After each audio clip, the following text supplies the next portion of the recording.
I've secured a All India rank 1727, general category 1031, and a score of 670 out of 720 in NEET UG this year. जी expect तो मैंने कर रखे थे इतने मार्क्स, बिकॉज जब मैं पेपर दे रही थी तो जिन क्वेश्चंस में डाउट था आई अज्यूम्ड वो गलत हो गए, तो मैंने 670 एक्सपेक्ट किया था, बट रैंक डेफिनेटली इतनी अच्छी एक्सपेक्ट नहीं की थी. मैंने अराउंड 5000 में एक्सपेक्ट कर रखी थी, 1000 में नहीं की थी, तो अल्हम्दुलिल्लाह. टाइम टेबल तो एग्जैक्टली नहीं था मेरा, बट हाँ कुछ चीज़ें थी जो फिक्स थी, जो हर रोज़ करनी थी, एंड एक टू डू लिस्ट टाइप का भी मैं बनाती थी जो मैं ट्राई करती थी लाइक दिन ख़त्म होने तक ख़त्म हो जाए वो. 10th तक तो पता ही नहीं था नीट जैसा कुछ होता भी है. इनफैक्ट जब टीचर ने पूछा था एक बार नेगेटिव मार्किंग होती है, तो मुझे पता ही नहीं था नीट क्या होता है.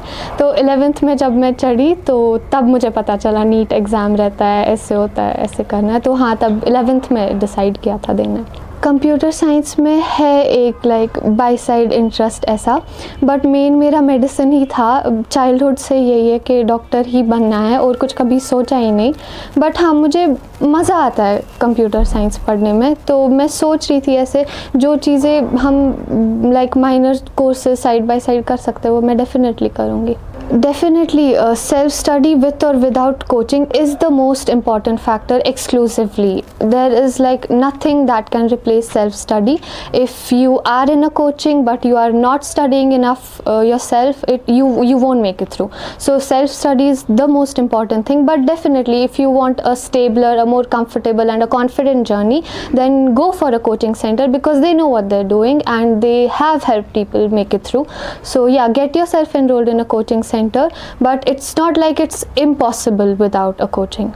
तो 12th में मैंने आकाश इंस्टीट्यूट से कोचिंग ली थी and they've been very helpful because 12th तो था ही, 12th में तो मिला ही बहुत ज़्यादा बूस्ट, बट उन्होंने जो अपने ऑनलाइन पोर्टल के थ्रू मुझे 11th का भी मटेरियल एक्सेसिबल रखा था. तो जो टॉपिक्स मैं नहीं कर पाई थी 11th में वो मैंने वहाँ से कवर कर दिए थे. मैंने उनकी मॉड्यूल्स भी यूज़ किए 11th के लिए ऑनलाइन कोर्स के थ्रू, एंड उनकी वजह से मतलब मुझे इतना स्ट्रॉन्ग होल्ड आ गया था कि लास्ट में मैंने फिर छोड़ दिया. मैंने फिर से खुद ही पढ़ना स्टार्ट कर दिया था.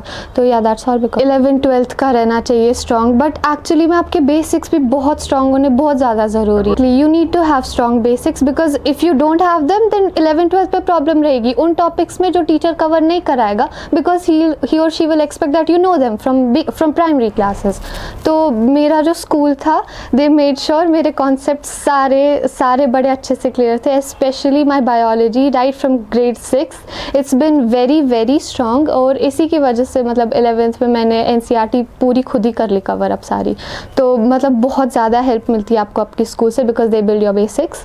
एंड मेरे teachers I know them because of course childhood से वहीं पे पढ़ती थी एंड आई वॉज रेगुलर, तो मैं टीचर्स को जानती थी अपने. सो दे वर ऑल्सो वेरी सपोर्टिव. वो क्लास के बाद भी ऐसे मतलब कॉल कर रहे थे कि सब ठीक है, कुछ हेल्प तो नहीं.